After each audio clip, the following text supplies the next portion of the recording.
C'est un métier poétique mais exigeant qui attire de moins en moins de jeunes, celui de berger. Il en faudrait 1000 chaque année pour remplacer les départs à la retraite. Il en arrive 4 fois moins. Alors pour redonner envie d'élever des moutons, la filière organise un concours chaque année. Juliette Poissonnier et Perrine Aubert ont assisté à la finale du Poitou-Charentes. Ils sont l'espoir d'une filière en crise. Ces élèves s'affrontent pour devenir le ou la meilleure jeune bergère de France. Un concours créé pour susciter des vocations en urgence, car la moitié des éleveurs de brebis partiront à la retraite d'ici 5 ans. Qui pour les remplacer? Peut-être Florette Richard, Géraldine Potreau ou Maximin Geffard. 91 180 Début des épreuves. et 62 593.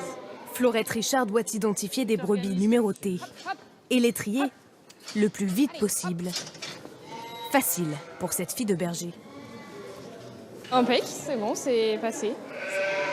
C'est bon, c'est bon. C'est une passion, c'est mon futur métier. Donc, à fond dans la brebis, quoi.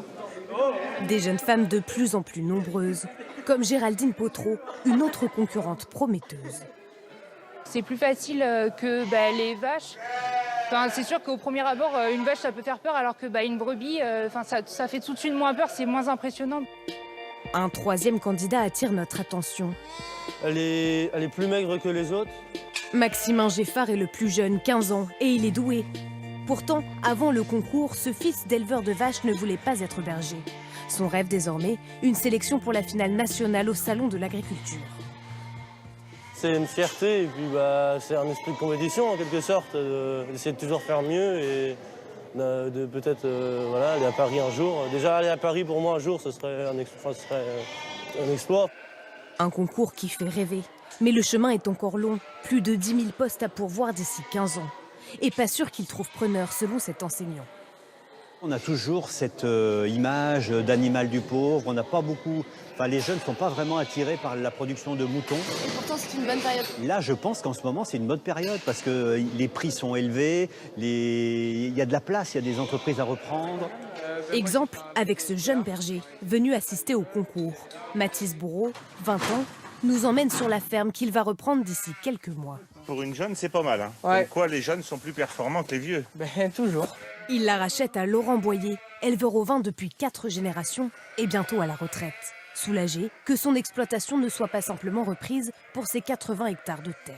Plutôt qu'émeur dans les cultures de maïs et céréales, si elle peut pérenniser dans l'élevage ovin, je pense que Mathis c'est le candidat idéal. Ça va les chevilles? Ça va, Bon, ça tient dans mes bottes encore. 500 brebis et un emprunt de près de 300 000 €, mais Mathis Bourreau se lance confiant. On importe beaucoup plus qu'on produit. C'est pas un marché saturé comme il pourrait y avoir, par exemple, je sais pas moi, dans d'autres productions. En mouton, on ne demande qu'à se développer. Donc pour les jeunes, c'est hyper important. Et c'est grâce à des jeunes qu'on va arriver à dynamiser la filière. À quelques kilomètres, c'est l'heure des résultats. Les filles à l'honneur, Florette termine 5e et Géraldine fait partie des 2 sélectionnées pour la finale nationale à Paris. Difficile d'y croire. Vous êtes sûr que vous n'êtes pas trompé? Elle pourrait être la première femme de l'histoire à décrocher le titre de meilleure jeune bergère de France.